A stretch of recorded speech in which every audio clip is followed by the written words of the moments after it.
Hi guys, welcome back to my channel. If you are new here, I upload tutorial videos on playing the piano by ear and improvisation on Tuesdays and Saturdays, so do consider subscribing so that you don't miss them. Today in this video, we'll be running through what passing notes and chords are, and some ways to easily add them to your playing to sound more sophisticated instantly. As always, this entire video will be in a key of C major for simplicity's sake, and to minimize the number of black keys we need to deal with. And without further ado, let's dive right into it. First off, a passing note is a note not belonging to the harmony, but interposed to secure a smooth transition.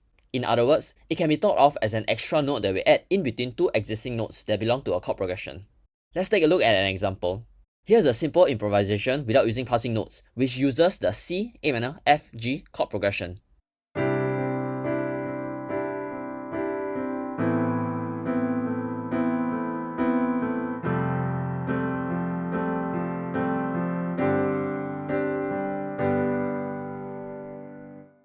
And here is another with the exact same chord progression, but with passing notes added in the bass.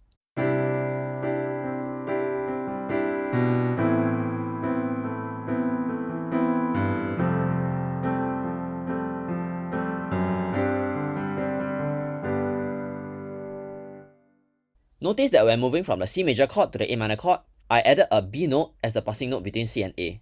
Similarly, when moving from the A minor chord to the F major chord, I added a G note as the passing note between A and F. And when moving from the F major chord to the G major chord, I added an F sharp note as the passing note between F and G. This is essentially what passing notes are, extra notes that we can choose to add in between two main notes in order to add a little more movement to our playing and make it a little more interesting. Of course, your playing might not improve by leaps and bounds just by adding a bunch of passing notes, but it might sound better and more interesting than before. Remember that the road to playing by ear and improvisation is a marathon rather than a sprint, and consists of learning hundreds and hundreds of small skills and techniques that improve your playing by say 1 or 2%, but compounds over time. After all, 1.01 to the power of 50 equals 1.644, a 64% increase that's 14% higher than the flat 50% increase in skill figuratively. Let's take a look at another example. Here's a simple improvisation using a canon chord progression, which goes C, G, A minor, E minor, F, C, F, G, without using any passing notes.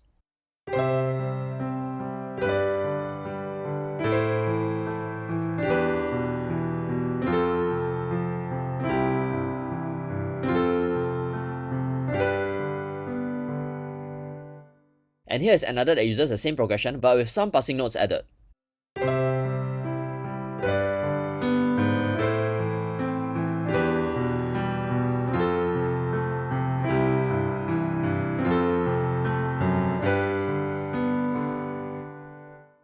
In this example, I add only 2 passing notes in a bass line across the 8 chords. When moving from G major to A minor, I added a G sharp note as the passing note between G and A.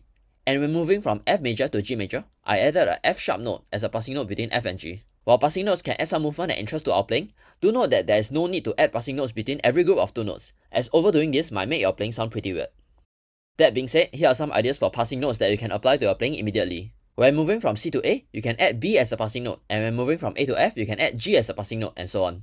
Do experiment with this and give it a shot, and hopefully some of y'all might find value in this. Of course, this list is more of a starter kit for those who are newer to this, and is by no means exhaustive. Do try to add your own versions of passing notes once you get more comfortable with those in this list. Once you're more comfortable with passing notes, we can try adding some passing chords instead of passing notes. By definition, a passing chord is a chord that connects or passes between the notes of 2 diatonic chords. Simply put, passing chords are like passing notes, but they are chords instead of notes. Let's first take a look at an example that does not use passing chords. This improvisation uses the F major 7, E minor 7, D minor 7, G, C major 7 chord progression.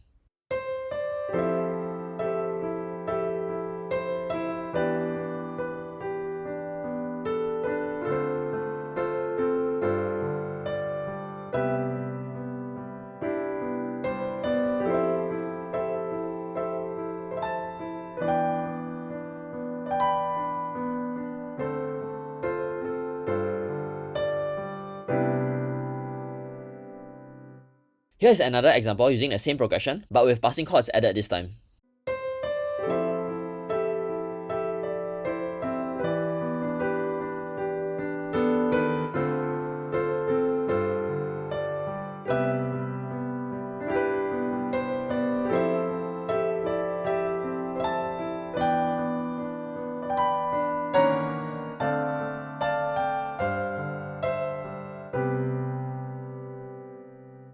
Notice that when moving from E minor 7 to D minor 7, the first time round, I added a E flat note as a passing note, but the second round, I added a E flat minor 7 chord as the passing chord instead.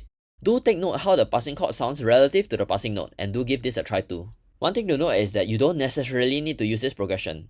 As long as your progression contains a movement from E minor 7 to D minor 7, this passing chord will most likely work.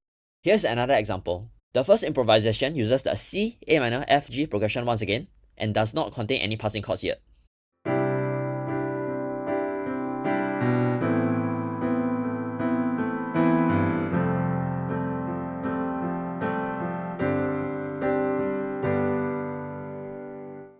The second improvisation here uses the C, A minor, F, G progression as its bass progression, but additional passing chords are added.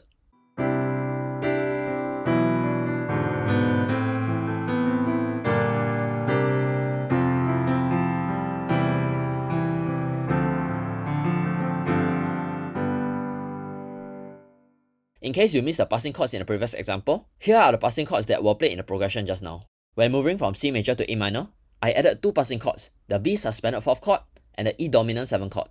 When moving from A minor to F major, I also added 2 passing chords, the G minor chord and the C dominant 7th chord. When moving from F major to G major, I too added 2 passing chords, the C major over E chord and the D minor chord, and pushed back the G major chord by half a bar. Do take note of how these passing chords sound and do give them a try. The few examples I've provided previously are simply the tip of the iceberg, and serve as examples for you to get started. Of course, because we are dealing with chords rather than notes, there are more combinations of notes to work with, and naturally, there will be many more possibilities when it comes to passing chords as compared to passing notes. Do continue to explore the realm of passing chords once you get comfortable with the simpler examples, and I promise that your play-by-ear and improvisational ability will steadily improve by leaps and bounds. With that, thanks for watching, and I hope this video has provided you with value in some way or another. If it has, do consider giving this video a like as it will help out this channel very much in the long run, and also do consider subscribing if you don't wish to miss more of these videos. Remember to stay consistent and positive, and I'll see you in the next video.